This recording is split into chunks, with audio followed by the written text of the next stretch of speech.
I didn't lose my job because I was bad at it. I lost it because my boss couldn't handle the fact that I didn't want her. My name's Mark, I'm 34, and until 3 months ago, I worked as a project coordinator at a mid-sized tech company in Austin. It wasn't glamorous, but it was stable. Good salary, decent benefits, and a team I actually liked. For the first time in a long while, I felt like things were finally lining up. And then she got promoted. Her name was Lisa Carter. Early 40s, sharp, confident, the kind of woman who walks into a room and expects it to adjust around her. She had been with the company longer than anyone on our team, and when the previous manager left, she stepped right into the role. At first, I was happy for her. We'd worked together before. She was demanding, sure, but fair. Or at least, that's what I thought. The first sign that something was off came about 2 weeks after her promotion. It was late. Most of the office had cleared out, and I was finishing up a report when she stopped by my desk. "You're still here," she said, leaning casually against the partition. "Yeah, just wrapping this up," I replied. She smiled. Not the usual polite, professional smile.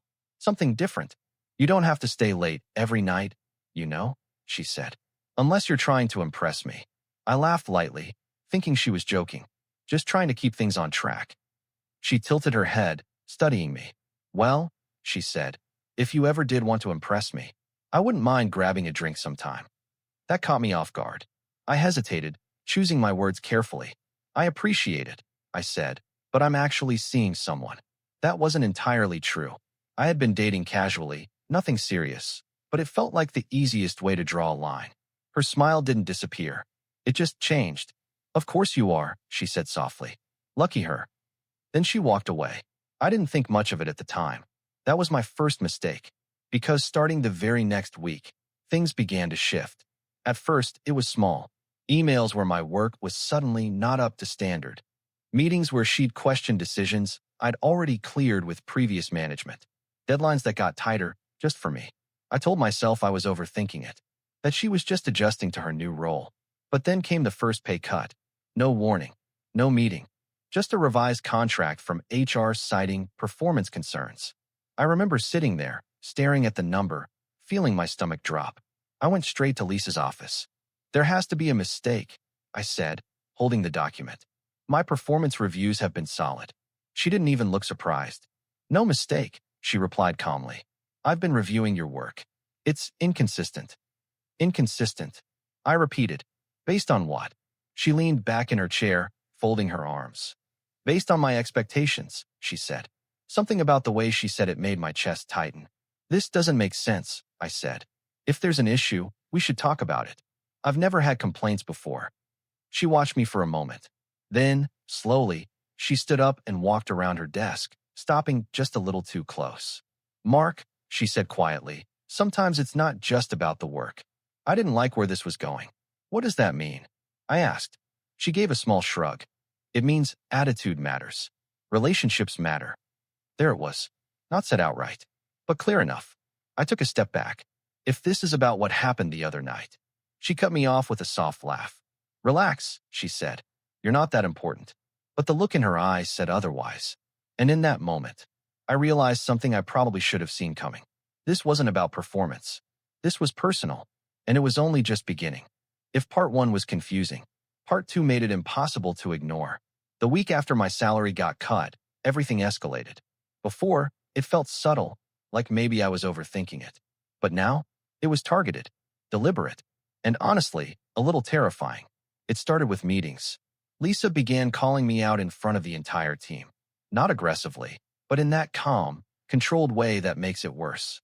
"Mark, can you explain why this report is late?" she'd ask, even when it wasn't. Or worse, "Are you sure you're able to handle this level of responsibility?" That one got a few uncomfortable glances from my coworkers. Because they knew. They'd seen my work. They knew I wasn't slipping. But nobody said anything. And I didn't blame them. Because Lisa had this way of making everything sound reasonable. Like she was just doing her job. And I was the problem. Then came the emails. Long, detailed messages CC'd to upper management, pointing out issues that either didn't exist or had already been resolved. Every time I tried to defend myself, she'd respond with something like, "Thanks for clarifying, Mark. Let's aim for better consistency moving forward."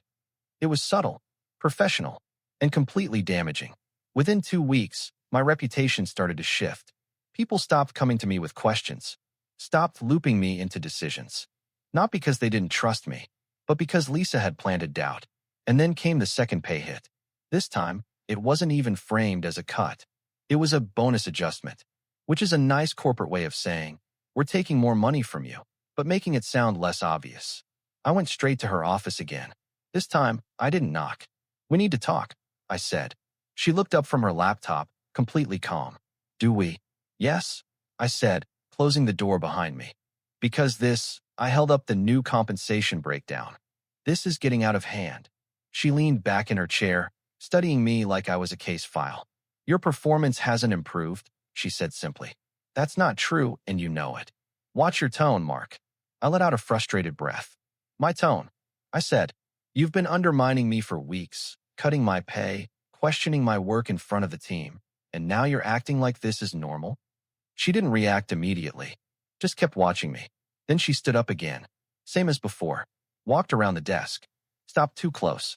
You're taking this very personally, she said quietly. Because it is personal, I replied. Her lips curved slightly. So you do get it. That annoyed me more than anything. Then just say it, I said. Stop hiding behind performance issues and say what this really is. For a second, I thought she wouldn't. Then she tilted her head and looked at me with something almost amused. You had an opportunity, she said. I frowned. What? To make things easier for yourself? She continued. For both of us. There it was. Finally. You mean go out with you? I said flatly. She didn't deny it. I mean not making things harder than they need to be. I stared at her. You're serious right now? She shrugged lightly. This is how the world works, Mark. Relationships matter. I felt something in my chest tighten. No, I said. That's how you work. That wiped the smile off her face. Just for a second. Then it came back, but colder. Careful, she said. You're in a very fragile position right now. I shook my head. You're threatening me. I'm managing you. That's not the same thing. She stepped back slightly, folding her arms. It can be, she said. Silence filled the room. Heavy. Uncomfortable. Then I said the one thing I knew was going to push this over the edge. I'm going to HR. That did it. For the first time since this started. Her expression changed completely. Not shocked. Not scared. Just annoyed. Go ahead, she said. That caught me off guard. You think they'll believe you? She added. I didn't answer. Because suddenly, I wasn't so sure. I didn't go to HR right away. Not because I didn't want to, but because Lisa's reaction got stuck in my head. Do you think they'll believe you? That line kept replaying over and over as I drove home that night through the dim streets of Austin. It wasn't said like a threat. It was said like a fact. And that's what bothered me. Because deep down, I knew she might be right. Lisa had been at the company for years. She had relationships, credibility, history. I was just another employee, replaceable, easy to label as difficult if needed. Still, I couldn't just let it go. The next morning, I walked into the office earlier than usual. The place was quiet, almost empty. I sat at my desk, opened my laptop, and started pulling everything I had. Emails, Slack messages, performance reviews, anything that could prove I wasn't slipping. And slowly, a pattern started to form. Every complaint Lisa made, recent. Every issue. After that night, she asked me out. Everything before that. Clean. Solid. Consistent. That was the first time I felt something shift back in my favor. Because this wasn't just my word against hers anymore. This was a timeline. And timelines don't lie. Around noon, I finally stood up and walked toward HR. Each step felt heavier than it should have. Not because I was unsure, but because I knew this wasn't going to be simple. HR isn't there to protect you. It's there to protect the company. And Lisa was the company in a lot of ways. Still, I knocked. Come in, a voice called. Inside sat Karen, one of the HR managers. Late 30s, calm, professional, the kind of person who listens more than she talks. Mark, she said, gesturing to the chair. What can I help you with? I sat down, and for a second, I hesitated. Not because I didn't know what to say, but because I knew once I started, there was no going back. I want to file a complaint, I said finally. Her expression didn't change, but her posture did. Slightly more attentive. Okay, she said. Tell me what's going on. So I did. I told her everything. The late-night conversation, the invitation, the rejection, the pay cuts, the public criticism. All of it. She didn't interrupt. Just took notes, occasionally nodding. When I finished, the room felt too quiet. Do you have any evidence? She asked. I slid my laptop toward her. Emails, I said. Performance records. Timeline of events. She spent a few minutes scrolling. Her face didn't give much away, but I noticed something subtle. A shift. Small, but real. I see what you mean, she said. That was the first moment I felt. Maybe I wasn't crazy. So what happens now? I asked. Karen closed the laptop gently. We'll need to open an internal review, she said. This will involve speaking with Lisa, reviewing documentation, possibly interviewing others on your team. I nodded. That's fine. She studied me for a second. I want to be transparent with you, she added. These situations can be complicated. I figured. And until this is resolved, you'll still be reporting to Lisa. That part hit harder than anything else. You're serious? Yes, she said calmly. We can't take immediate action without a full review. Of course. Company first. Always. I stood up slowly. All right, I said. Thank you. As I walked out of the HR office, I felt something strange. Not relief. Not fear. Something in between. Like I had just stepped onto a path I couldn't leave. And as I turned the corner back toward my department, I saw her, Lisa, standing by the glass wall of the conference room, watching me. She didn't look surprised, didn't look worried. She just smiled, slow, confident, like she already knew how this was going to end. And in that moment, for the first time since this started, I realized this wasn't just about proving the truth anymore. It was about surviving whatever she was about to do next. The next few days were the longest of my life. Not because anything dramatic happened right away, but because of the waiting. That kind of waiting messes with your head. Every email notification made my stomach drop. Every time Lisa walked past my desk, I felt it, like pressure in the room. Not obvious, not loud, just there. And she didn't stop. If anything, she got worse. But now she was smarter about it. No more obvious criticism in emails. No more direct comments she could get called out on. Instead, she switched tactics. Silence. I'd send her updates, no response. Ask for approvals, ignored. Request clarification, nothing. And then, right before deadlines, she'd suddenly reply with, "Why wasn't this escalated sooner? This is not aligned with expectations. We'll need to discuss your performance again." It was like she was building a case. Slowly, carefully. And the worst part? It was working. Because from the outside, it didn't look like harassment. It looked like I was falling behind. One afternoon, about a week into the HR review, I got pulled into a meeting. Not by Lisa, by upper management. That alone told me something wasn't right. The meeting room was on the fourth floor, glass walls, too bright, too clean.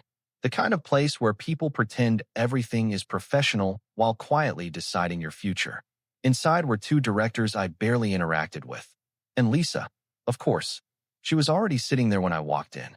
Calm, composed, almost relaxed. Like this was just another meeting. "Mark, thanks for joining," one of the directors said. I nodded and took a seat across from them. No one smiled. No small talk. Straight to it. "We've been reviewing some concerns regarding your recent performance," he continued. There it was again. That word. Performance. "I'm aware," I said carefully. "And I've already spoken to HR about." Lisa shifted slightly in her chair, just enough to interrupt the flow. "We're not here to discuss hypotheticals," she said smoothly.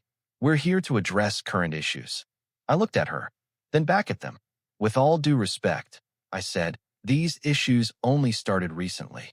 I've already provided documentation, and we've reviewed it." The second director cut in. My chest tightened. "Then you've seen that my record was clean before." "Mark," he said, firmer this time, "this isn't about the past. It's about your current role and whether you're meeting expectations." There it was again. Shift the focus. Ignore the pattern. Control the narrative. I glanced at Lisa. She wasn't even looking at me. Just flipping through a folder like this was routine. And in that moment, something clicked. This wasn't an investigation. This was damage control. And I was the damage. "We've decided," the first director continued, "to place you on a performance improvement plan." A PIP. I felt my stomach drop. That wasn't a warning. That was a setup. "How long?" I asked. 30 days. I nodded slowly. "And if I meet all expectations?" A pause.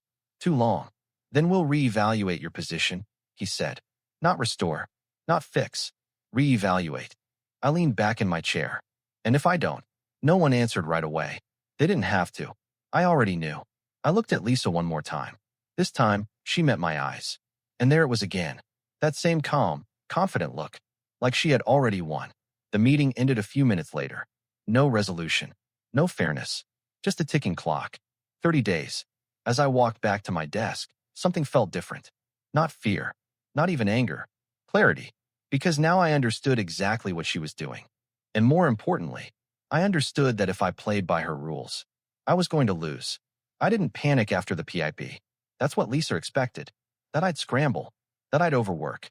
That I'd start making mistakes trying to prove I didn't belong on that list. Instead, I got quiet. Very quiet. For the first time since all of this started, I stopped reacting and started thinking. Because one thing was clear. This wasn't about surviving 30 days. It was about exposing what she was doing before those 30 days were over. That night, sitting in my apartment just outside Austin, I opened my laptop again. But this time, I wasn't just collecting evidence. I was organizing it. Timeline. Every interaction. Every email. Every change in behavior. I built it like a case file. Dates. Screenshots. Notes. And then I added something new. Witnesses. At first, I didn't think anyone would speak up.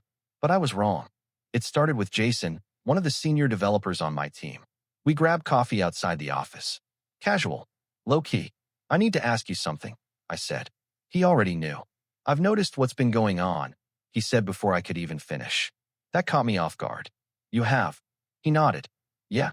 It's not subtle, man. I let out a breath I didn't realize I was holding. Would you be willing to say that, if it comes to it? He hesitated. Not because he didn't want to help, but because he understood the risk. That depends, he said carefully. Is this going somewhere real? Or is this just going to backfire on you? Fair question. I'm not letting this slide, I said. Not this time. He studied me for a second, then nodded. All right, he said. If you push this, I've got your back. That was the first crack in her control. Then came Emily from marketing. Then Chris from QA. Not loud support. Not public. But enough. Enough to show a pattern. Enough to prove this wasn't just in my head. And then, everything shifted again. About 2 weeks into the PIP, I got an email. From HR, subject line. Follow-up review, urgent. My chest tightened as I opened it. They wanted to meet. That same day. This time, when I walked into the room. The energy was different. Karen from HR was there. One of the directors. And Lisa. But she didn't look as relaxed as before. Still composed. Still controlled. But something was off. Subtle. Almost invisible. But I saw it. Mark, thank you for coming, Karen said. I nodded, sitting down slowly. What's this about? She exchanged a quick glance with the director.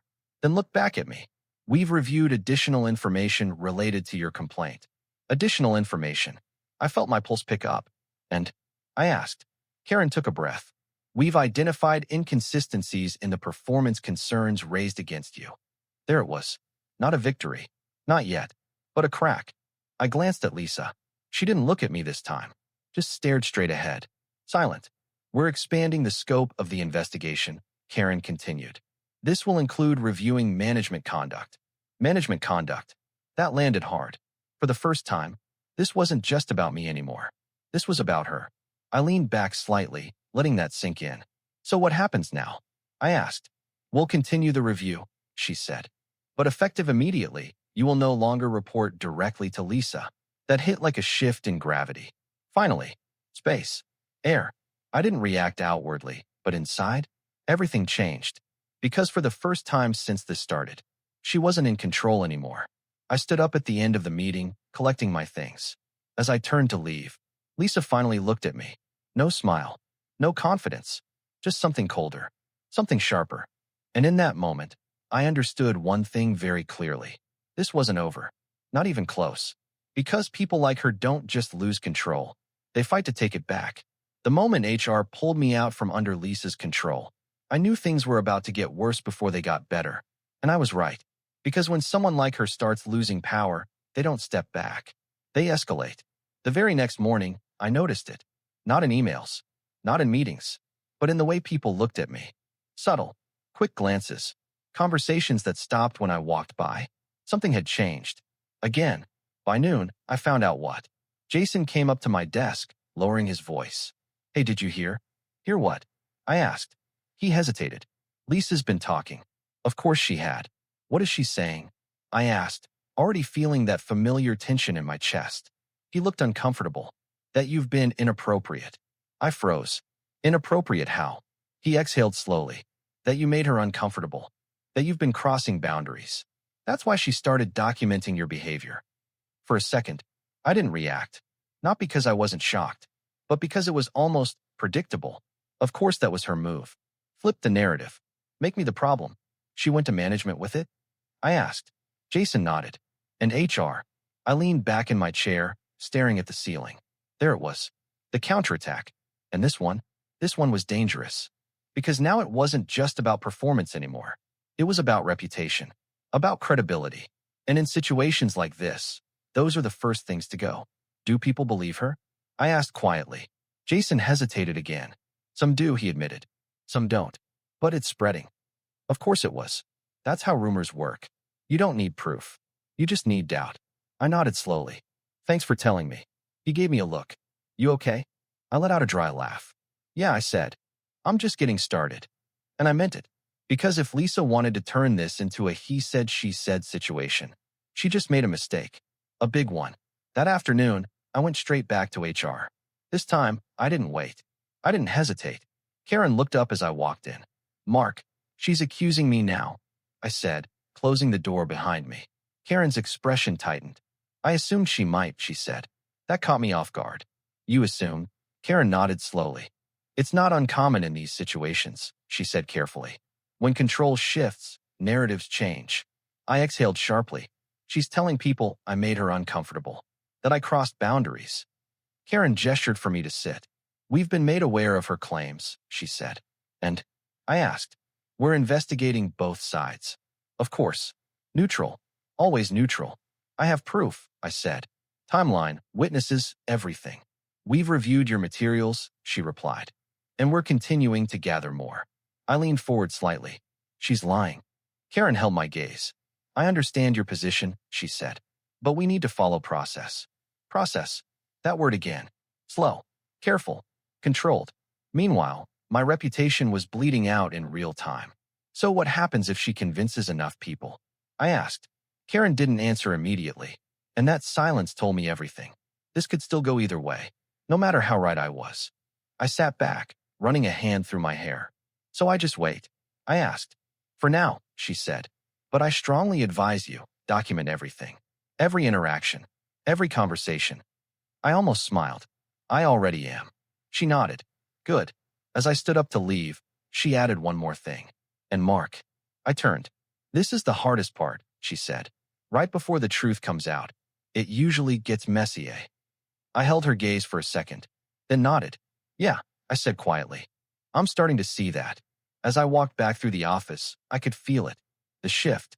The whispers. The doubt. Lisa wasn't smiling anymore. She wasn't calm. She was fighting. And now so was I. The final meeting didn't feel like a meeting. It felt like a verdict. They called it for Friday morning. 9 a.m. sharp. Same glass room on the 4th floor in Austin. Same sterile lighting. Same quiet tension in the air. But this time, everyone knew what it was. When I walked in, Karen was already there. One of the directors, too. And Lisa. She looked different. Still composed. Still put together. But the confidence? Gone. Not completely, but cracked. And for the first time since this whole thing started, she didn't look like she was in control. Mark, thank you for coming, Karen said. I nodded, taking my seat. No one spoke for a moment. Then Karen opened a folder. We've completed our internal investigation, she said. My chest tightened. This review included documentation, communication records, and multiple employee interviews. Employee interviews. I thought of Jason, Emily, Chris, people who didn't have to speak up, but did. Karen continued. We found no evidence supporting claims of inappropriate conduct on your part. There it was. Clear. Direct. Final. I didn't move. Didn't react.